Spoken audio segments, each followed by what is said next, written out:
24 minutes past the hour. This is the Craig Fahle Show on 101.9 WDET. Thanks for joining me. Coming up in just a few minutes on the program, a conversation with R&B legend Millie Jackson.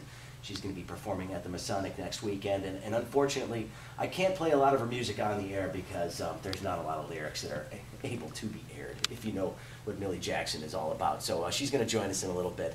Looking forward to that conversation. But first, you know, this time of year we think a lot about charitable giving. We think a lot about those that are less fortunate than us, but we often sometimes forget. Well, sometimes that doesn't work, but we often forget about our four-legged friends, cats, dogs, a number of stray animals in our community, and I've assembled a panel here, at least my staff has assembled a panel of people that work tirelessly to make sure that this population is taken care of. My guests are Dante Dasaro of Detroit Dog Rescue and David Rudolph from Detroit Dog Rescue. Pleasure to have you both here. Thank you very much. Thanks for having us. And also we have Garrett, spokesperson for the nonprofit All About Animals Mobile Clinic. Thank you for being here. And Kristen, director of the All About Animals Education Program. Thank you for being here. Thank you for having us. And while we were in the break there, I heard a pretty astonishing number. There are 250,000 dogs 210,000. 210,000 dogs in Metro Detroit. And what percentage of that population do we know of that is now roaming the streets without a home? You know, honestly, we don't know the percentage that's running around. We do know that at least 15,000 of them are pit bulls.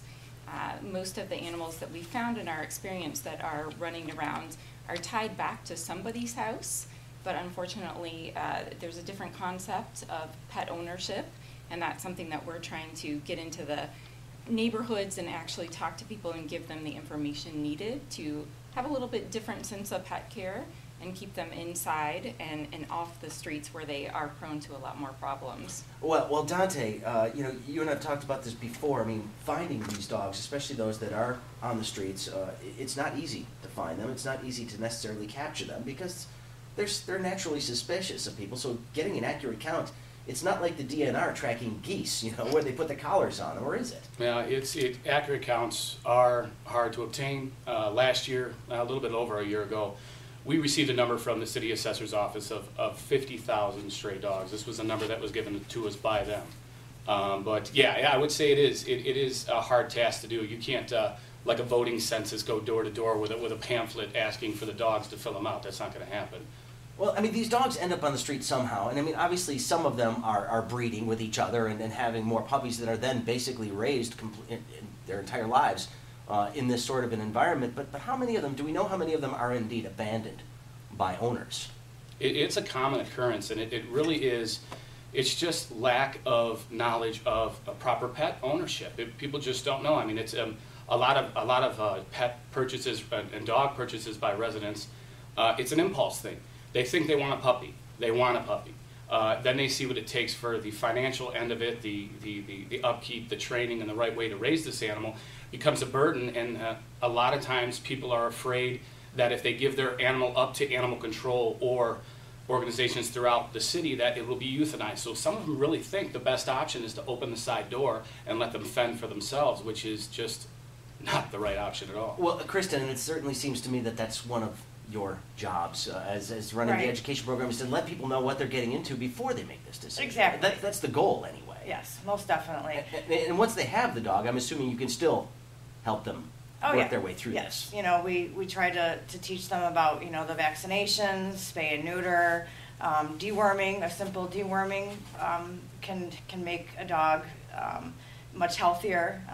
Happier, I'm guessing, too. Exactly. And you know, just really being out there and you know, showing them, you know, the proper way to take care of them and house them. And yeah, it's definitely beneficial for the community, for their pets, and for their family. Well, so you're going door to door, from what I understand? Basically, yeah. Yep, talking to people on the streets who we see outside, talking to them about this program that we have started, and trying to get everybody interested and letting the community talk amongst themselves and really be out there every single day. So it's been great. We're really... Go ahead, David. And at Detroit Dog Rescue, we always talk about the importance of pet owner responsibility, and that's something that's really critical. We talk about it all the time in trying to be out in terms of community outreach, talking to residents. What are the best ways to be a pet owner? And it's something that is extremely important because we know that there's a problem out here. And part of it just goes to an apathy of sort of the education and just knowing what you need to do as a pet owner. Everything from some of the programs that Detroit Dog Rescue has in terms of providing dog houses. I live in the city of Detroit. I live on the west side. I have several neighbors who literally, I don't think I've ever seen their dog ever come inside. And we talk about in our sort of education format is to tell people that, you know, your dog is your four-legged family member, and so would you want your family member just outside all the time? And so we try to talk about things that are important, like it's getting cold now, so if you know, the best way to have your dog is in a doghouse, you know, so there's a lot of things that just cause to just people not knowing how to be the best pet owner. Well, and also taking care of those pets. I do want to talk about this because you have the mobile clinic for animals.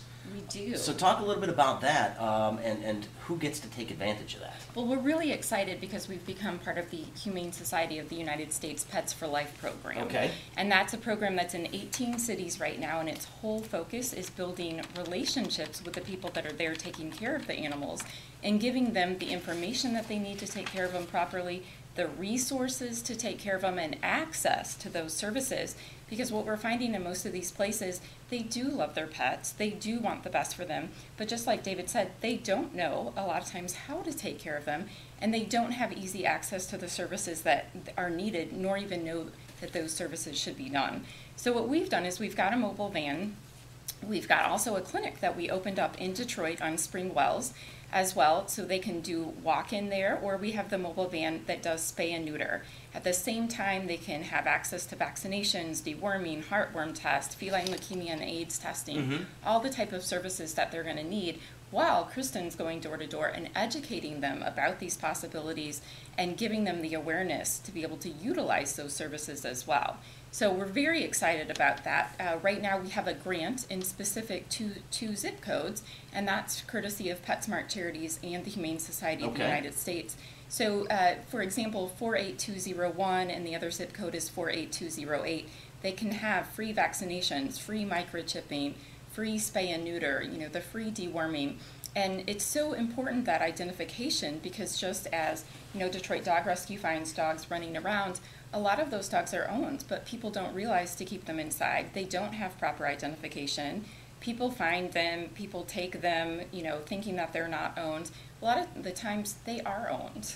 Well, I want to ask about that for just a second, because you do find dogs that somebody owns, but matching them up with their owners has got to be difficult if there's no ID. It's extremely difficult. I mean, we'll get situations where we're patrolling the neighborhoods, going door to door, doing our community outreach, and we do come across animals, and microchipping is very, very important, especially to start implementing in the city of Detroit, because we have microchip wands on us. I'm sure All About Animals carries them with them also. It's a simple way when your dog is either not only gets out of the yard, gets out of the house, or it is taken. Okay, we work close with DPD, and we've been working with them on raids where we go into homes, and we've had incidences where a dog is chipped and it was taken from another home. So microchipping is very important, because it's going to really help the organizations like ourselves, All About Animals, and other organizations working in the city. When it comes to animals we do come across, the more dogs obviously that are chipped, the more homes and organizations like that too. Well, I've only got a bit right there. I'd like to thank Dante, Dasaro, and David Rudolph of Detroit Dog Rescue, and also Catherine Garrett of the All About Animals Mobile Clinic, and Kristen Meyer, the All About Animals Education Program. Thanks all. Thank you. It's a pleasure to talk to you. It's important Appreciate stuff. And again, we've got way too many animals roaming the streets here in the city, and we appreciate the work that you're doing to get people smarter about this and also to take care of those animals. Thank you. This is the Craig Fahle Show on 101.9 WDET. Thanks.